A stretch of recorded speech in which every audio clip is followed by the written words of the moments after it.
नमस्कार दोस्तों एक बार फिर से स्वागत है मेरी एक और नई वीडियो में। दोस्तों आज भी देश में महिला और लड़कियों के ऊपर लगातार शोषण और अपराध के मामले सामने आते जा रहे हैं। जी हाँ दोस्तों, और ये अपराध और शोषण के मामले लगातार तेजी से बढ़ते जा रहे हैं, जिसमें दोस्तों देश में सबसे बड़ा राज्य राजस्थान में सबसे ज़्यादा मामले सामने आते हैं। और हर दिन दोस्तों 87 महिलाएं और लड़कियों के मामले सामने आते रहते हैं, जिनके साथ दोस्तों शोषण और अपराध किया जाता है। जी हाँ दोस्तों आज मैं एक ऐसी लड़की की कहानी सुनाने जा रहा हूँ जिसके साथ वो हसरत किया गया, वो हालत की गई दोस्तों, कि अगर आप भी इस कहानी को सुनोगे तो शायद आपके भी रोंगटे खड़े हो जाएंगे। लेकिन दोस्तों इस कहानी को कमज़ोर दिल वाले ना देखें और ना सुने, क्योंकि दोस्तों मैं आज एक ऐसी खौफनाक और एक ऐसी दिल दहला देने वाली कहानी सुनाने जा रहा हूँ जिसे सुनने के बाद शायद आपके भी रोंगटे खड़े हो जाएंगे। जी हाँ दोस्तों, एक लड़की जिसे दोस्तों किडनैप किया जाता है और उसकी वो हालत की जाती है दोस्तों, उसके नाजुक पार्ट्स में रोड डाल दी जाती है, सरिया डाल दिया जाता है, और दोस्तों उसको पैरों के बीच से दोस्तों नाभि तक दोस्तों बेरहमी से दोस्तों मैं आगे नहीं बता सकता हूं दोस्तों। आप दोस्तों कहानी पूरी सुनिए, इसके बाद दोस्तों आपको कुछ समझ में आएगा। तो चलो दोस्तों हम बिना टाइम वेस्ट किए कहानी को स्टार्ट करते हैं। लेकिन कहानी को स्टार्ट करने से पहले दोस्तों प्लीज़ मेरे चैनल को सब्सक्राइब करके वीडियो को लाइक जरूर कर देना और बेल आइकन पर भी प्रेस कर देना, जिससे मैं कोई भी नई वीडियो लेकर आऊँ तो सबसे पहले दोस्तों आप तक पहुँच सकें। दोस्तों इस कहानी की शुरुआत होती है बिहार में दोस्तों, एक जिला पड़ता है गोपालगंज। उसी गोपालगंज में रहने वाली एक वर्षा नाम की लड़की, जो कि दोस्तों अक्सर कॉलेज जाया करती। जी हाँ दोस्तों, वर्षा के दोस्तों बाप नहीं था, वह अपने माँ और अपने दादा के साथ रहती थी। वर्षा के बाप की और उसकी दादी की काफ़ी समय पहले ही मौत हो चुकी थी, जिसके कारण दोस्तों अब वे उसकी माँ और उसके दादा के साथ ही रहती थी। उसका दादा दोस्तों घर खर्च चलाता था, वह एक शराब की दुकान का काम करता था और दोस्तों वह शराब बेचकर अपना घर खर्च चलाता था और अपनी आमदनी कैसे कैसे करके दोस्तों चलाता था।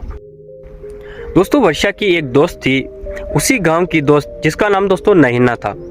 नैना और वर्षा अक्सर दोस्तों साथ में कॉलेज जाया करती थी।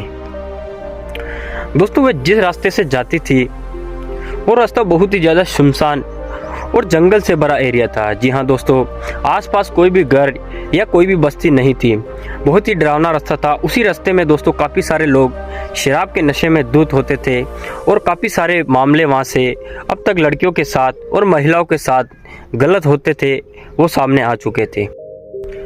उसी रास्ते से दोस्तों काफ़ी सारे घटनाएं हो चुकी थी, जैसे कि महिलाओं के साथ गलत काम, उनके साथ गलत चीज़ें करना, या फिर किसी भी आदमी के साथ लूट मार करना, या किसी भी प्रकार की हाथापाई करना।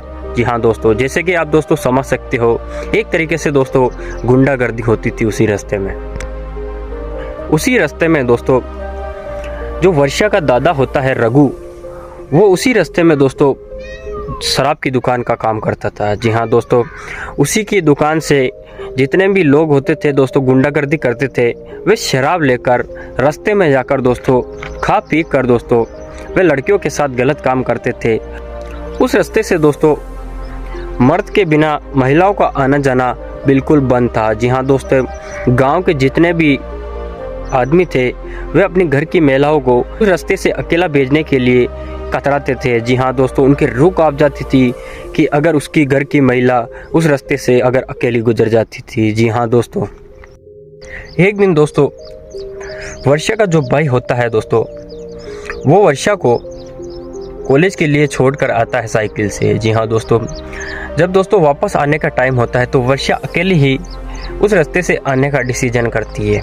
जी हाँ दोस्तों, अब दोस्तों वर्षा अकेली ही पैदल रवाना हो जाती है। रास्ते में चलते चलते दोस्तों उस रास्ते से अचानक से उसके सामने दो लड़के आकर खड़े हो जाते हैं। दोस्तों वर्षा के कंधे पर वे हाथ रखते हैं और जोर से उसकी चुन्नी खींच लेते हैं और कहते हैं कि चमक चलो, कहाँ जा रही हो, एक दिन के लिए मेरी गर्लफ्रेंड बन जाओ। तो इस पर वर्षा घबराती हुई दौड़ती हुई दोस्तों वहाँ से निकल जाती है। दोस्तों उसमें से एक लड़का जो लाल चुन्नी होती है वर्षा की, वो उसे सूंघने लगता है और कहता है कि यार क्या खुशबू आ रही है, इसमें से इतनी खुशबू आ रही है तो इस गोरी चिट्टी लड़की में कितनी खुशबू आएगी और वे अंदर से कैसी होगी। जी हाँ दोस्तों, ऐसी गंदी हरकत उसके साथ करते हैं। लेकिन दोस्तों जैसे तैसे करके वहाँ से अपनी जान बचाकर वर्षा भाग जाती है। जी हाँ दोस्तों, वर्षा घर पर जाकर कुछ भी नहीं बताती है, क्योंकि उसे लगता था कि अगर मैं घर पर जाकर बताऊंगी तो जो मेरा दादा है रघु, वो मेरा कॉलेज आना जाना बंद कर देगा, वह मेरा कॉलेज आना जाना बंद कर देगा। जी हाँ दोस्तों, वह पढ़ाई करना चाहती थी, जिसके चलते उसके साथ कुछ भी होता था तो वापस घर पर जाकर नहीं कहती थी। वो नहीं चाहती थी कि उसके दादा को ये सब कुछ पता पड़े और उसकी माँ को भी ये सब कुछ पता पड़े। ऐसे ही दोस्तों अगले दिन भी वर्षा और उसकी दोस्त नैना भी साथ में होती है। दोनों कॉलेज से उसी रास्ते से वापस पैदल आ रही होती है। जी हाँ दोस्तों दोनों वर्षा और नैना डरती डरती उसी रास्ते से दोस्तों अपनी नज़रें चारों तरफ घुमाते हुए आती रहती है। तभी अचानक से दोस्तों 3 लड़के फिर से उनके आगे सामने खड़े हो जाते हैं। दोस्तों वे लड़के दोस्तों वर्षा और नैना के सामने गाड़ी लाकर खड़ी कर देते हैं और उनके साथ बदतमीजी करते हैं। जी हाँ दोस्तों, उसके साथ छेड़छाड़ी करते हैं, उनको बाहों में भरते हैं और दोस्तों उनके कपड़ों के साथ गलत हरकत करते हैं। जी हाँ दोस्तों, कैसे भी करके दोनों अपनी जान बचाकर वहाँ से भाग जाती है। दोस्तों भागते भागते वे घर नहीं जाकर जो शराब की दुकान होती है रघु की, जो कि वर्षा की दादा की होती है, उसी दुकान पर दोस्तों वे पहुँच जाती है। जैसे ही रघु उन दोनों को देखता है तो दोस्तों वह चौंक जाता है और कहता है कि बेटा तुम यहाँ क्या कर रही हो, यहाँ क्यों आई हो तुम इतने सुनसान रास्ते में। तो इस पर दोस्तों वर्षा बात को टालते हुए कहती है कि दादाजी मुझे नोटबुक के लिए कुछ पैसे चाहिए, मेरे पास पैसे नहीं है, इसलिए हम आ गए। जी हाँ दोस्तों, वे अपने दादा से झूठ बोल देती है, लेकिन दोस्तों सच्चाई तो कुछ और थी। वर्षा और नैना उन गुंडों से जान बचाकर दोस्तों घर न जाकर सीधे उसके दादा की दुकान पर आ गई थी।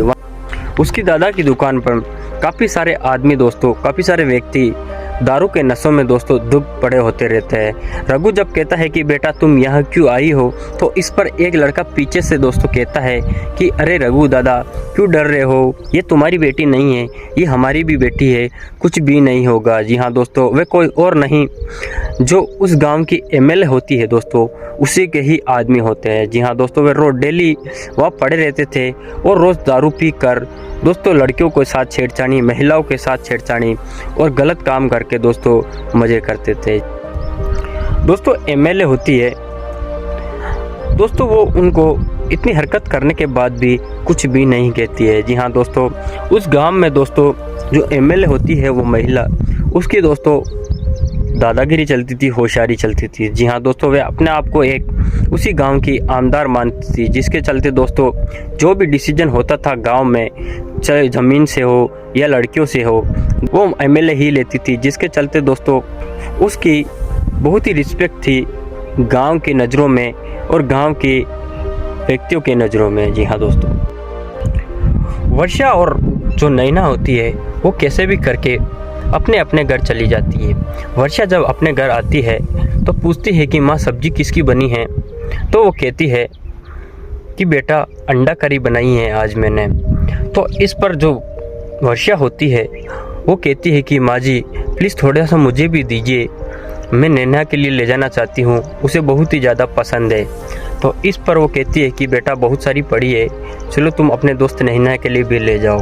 जी हाँ दोस्तों, वे टिफ़िन में अंडा करी भरकर अपने भाई को साथ लेकर नैना के घर चली जाती है। वहीं दूसरी तरफ जो वर्षा की माँ होती है उसके दादा रघु से कहती है कि ये शराब की दुकान बंद कर दीजिए, कुछ नहीं पड़ा है इन चीज़ों में, क्यों गुंडागर्दी करवा रहे हो तुम गांव में। ऐसे ही ये गांव मनु से और यहाँ के आदमी भी मनु से, दिन भर काम धंधा तो होता नहीं है उनसे, बस दारू में दूध होकर पड़े रहते हैं और आप भी इस आग को फैलाए जा रहे हो। इस पर दोस्तों उसका दादा कहता है कि क्या करूँ मैं, कटोरा लेकर सड़क पर बैठ जाऊं क्या, घर खर्च चलाना भी तो पड़ता है और कोई ऑप्शन भी तो नहीं है मेरे पास।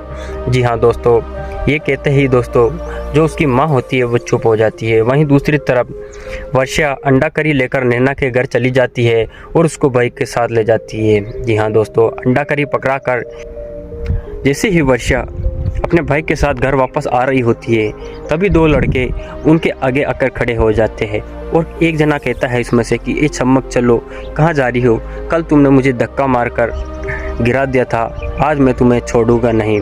तो इस पर उसका भाई बोलता है वर्षा का, ए क्या बकवास कर रहा है, चलो हटो हमारे रास्ते से, वरना हालत ख़राब कर दूंगा, तुम्हारे साथ अच्छा नहीं होगा।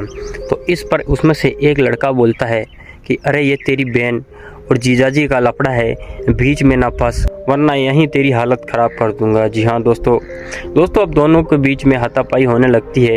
एक तरफ दो लड़के और उसकी तरफ दोस्तों वो उसका भाई अकेला होता है। कैसे कर दो दोस्तों हाथापाई करता है, तभी वर्षा वहाँ से जान छुड़ाकर भागती है। तो उसको वर्षा आवाज़ लगाती है कि भाई भागो यहाँ से। दोस्तों वे तुरंत ही वहाँ से दौड़कर भाग जाते हैं। जी हाँ दोस्तों, अब दोस्तों वो समय आ ही गया जब वर्षा और नैना के एग्ज़ाम के लास्ट के दिन थे।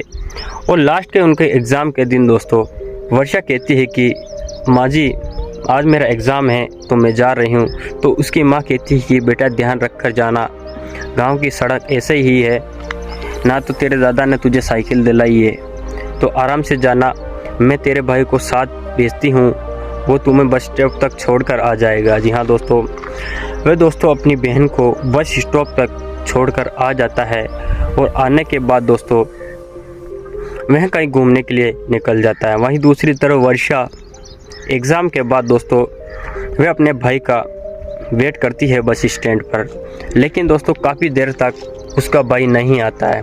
उसका भाई दोस्तों घर पर आता है और उसकी माँ से कहता है कि माँ मुझे भूख लगी है, लेकिन जो उसकी माँ होती है वो कहती है कि बेटा पहले वर्षा को लेकर आ जा, लड़की तेरा इंतज़ार करती होगी, जल्दी से जा। लेकिन दोस्तों उसका भाई नहीं मानता है और कहता है कि माँ मुझे भूख लगी है, मैं खाना खाऊंगा और उसके बाद ही वर्षा को लेने जाऊंगा। लेकिन दोस्तों वह नहीं मानता है और वह खाना खाने लग जाता है। फटाफट से खाना खाकर दोस्तों वह निकलता है अपनी बहन को लेने के लिए। वह चारों तरफ ढूंढता है दोस्तों, उसकी बहन नहीं मिलती है। बस स्टॉप पर भी जाता है, नहीं मिलती है। दोस्तों पूछते पूछते रास्ते में उसका एक काका मिल जाता है जिसे हम चाचा कहते हैं दोस्तों। उसे भी पूछता है तो वो कहती है कि बेटा वर्षा तो घर चली गई है। दोस्तों वह दौड़ता हुआ भागता हुआ साइकिल चलाकर दोस्तों वह घर पर आता है और कहता है कि माँ वर्षा आई नहीं है क्या?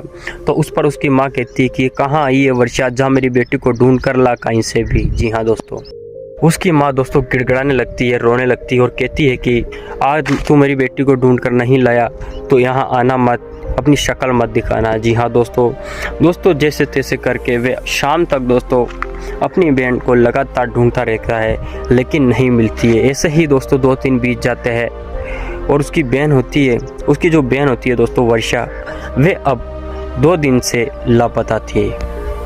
दोस्तों पुलिस में रिपोर्ट कराई जाती है। जब दोस्तों पुलिस जांच पड़ताल करती है और उसे ढूंढने लगती है तो दोस्तों एक तालाब के पास में ही वर्षा का एक शव मिलता है। जी हाँ दोस्तों शव की इतनी हालत ख़राब हो रखी थी कि शायद दोस्तों आप अगर उसको देखते तो शायद आपके भी रोंगटे खड़े हो जाते हैं। जी हाँ दोस्तों, क्योंकि दोस्तों उसके साथ गलत काम करके दोस्तों उसके जो नाजुक पार्ट होता है उसमें दोस्तों सरिया डाल दिया गया और उसके बाद दोस्तों उसको बीच में से नाभि तक दोस्तों बता नहीं सकता हूँ कि क्या हो, उसको पानी में डुबो कर दोस्तों उसे जान से मार दिया गया। जी हाँ दोस्तों पुलिस आती है तो पुलिस से भी उसकी हालत नहीं देखी जाती है। उसका भाई दोस्तों वहाँ गिड़गिड़ाता है, चिल्लाता है, रोता है।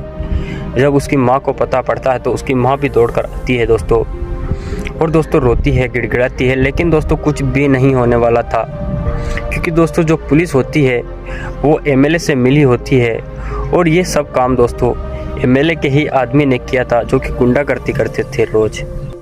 दोस्तों इलेक्शन पास में ही थे, जिसके कारण एमएलए इस बात को दबाने की कोशिश करती है और उनको घर वालों को रिश्वत देने की कोशिश करती है, लेकिन दोस्तों वे नहीं मानते। अब दोस्तों ये मामला बहुत ही ज़्यादा हो चुका था, जिसके चलते इस मामले को क्राइम ब्रांच को सौंपा जाता है। क्राइम ब्रांच दोस्तों उस जांच पड़ताल को स्टार्ट करती है। यहाँ दोस्तों पहले तो दोस्तों एमएलए अपने आदमियों के बारे में खूब छिपाता है, लेकिन दोस्तों जब क्राइम ब्रांच जांच पड़ताल करती है और पुलिस से पूछताछ करती है तो पुलिस कहते हैं कि हमने तो डीएनए टेस्ट भी नहीं कराया है और घर वालों को सौंप दिया है। तो इस पर जो क्राइम ब्रांच के अधिकारी होते हैं वो कहते हैं कि अरे कैसे पुलिस वाले हो, शर्म नहीं आती है क्या तुम्हें? लड़की के साथ इतना गलत हुआ है और तुमने पोस्टमार्टम भी नहीं करवाया है और डीएनए टेस्ट भी नहीं कराया और घर वालों को कैसे सौंप दिया है। जी हाँ दोस्तों, वे भागते हुए दौड़ते हुए दोस्तों वर्षा के घर पहुँचते हैं और उनकी माँ को कहते हैं कि प्लीज़ माफ़ कीजिएगा, मुझे आपकी बेटी का शव चाहिए, डीएनए टेस्ट कराना है। जी हाँ दोस्तों, जब दोस्तों डीएनए टेस्ट कराया जाता है तो एमएलए के ही कुछ आदमी से डीएनए मैच होता है। जी हाँ दोस्तों, उनको पकड़ लिया जाता है और उनको बुरी तरह पीटा जाता है। लेकिन दोस्तों पहले तो वो ज़बान नहीं खोलते हैं, लेकिन जब उनके साथ इलाज से उनके नाखून निकाल लिए जाते हैं तब दोस्तों वे फूट जाते हैं और कहते हैं कि हमारे एमएलए के कहने पर हमने ये सब किया है। जी हाँ दोस्तों, क्राइम ब्रांच एमएलए के घर जाता है और दोस्तों जांच पड़ताल करता है, चेकिंग करता है, लेकिन कुछ भी नहीं मिलता है वहाँ। जी हाँ दोस्तों उनको बुरी तरह पीटा जाता है और दोस्तों उनके कड़ी सजाएं सुना जाती है। दोस्तों मैं इतनी ही कहानी सुना सकता हूँ, शायद आगे नहीं सुना सकता हूँ क्योंकि दोस्तों कहानी ही ऐसी है, बहुत ही खतरनाक कहानी है दोस्तों, बहुत ही खौफनाक कहानी। दोस्तों आज भी देश में महिलाओं और लड़कियों के साथ काफ़ी सारे शोषण और काफ़ी सारे मामले ऐसे होते हैं जो कि दोस्तों रोंगटे खड़े कर देने वाले होते हैं। जी हाँ दोस्तों, कुछ दरिंदे ऐसे होते हैं कि दोस्तों कुछ लड़कियों के साथ ऐसा करते हैं कि शायद ज़िंदगी में भी नहीं सोच सकते। जी हाँ दोस्तों, हमारी छोटी सी चोट लग जाती है तो दोस्तों हम दर्द से कर्रा उठते हैं, लेकिन दोस्तों वर्षा के साथ क्या होगा। जी हाँ दोस्तों, उसके नाजुक पार्ट में दोस्तों वो चीज़ डाल दी जाती है और उसको बीच से दोस्तों क्या ही बताऊं दोस्तों आपको, नाभि तक दोस्तों चाकू से दोस्तों कितना दर्द हुआ होगा दोस्तों, असहनीय दर्द हुआ होगा, कैसे सही होगी उस दर्द को। जी हाँ दोस्तों, वर्षा का दर्द दोस्तों उसकी माँ ही समझती होगी कि कितना दर्द हुआ होगा। जी हाँ दोस्तों ये थी कहानी कैसी लगी है? कहानी अच्छी लगी है तो प्लीज़ चैनल को सब्सक्राइब कर वीडियो को लाइक ज़रूर कर दीजिए। दोस्तों मैं एक ऐसी कहानियाँ लेकर आता रहता हूँ। दोस्तों इस कहानी के माध्यम से मैं किसी का भी विरोध या किसी को भी ठेस पहुंचाना नहीं चाहता हूं। मैं तो दोस्तों आपको बस जागरूक और सावधान करना चाहता हूं कि आप भी सतर्क रहे और आपके घर की महिलाएं और जो भी आपके घर में हैं दोस्तों उनको सुरक्षित रखें और अपनी भी सुरक्षा ज़रूर रखें। जी हाँ दोस्तों, यही कहानी है दोस्तों, आज के लिए इतना ही। जय हिंद, जय भारत।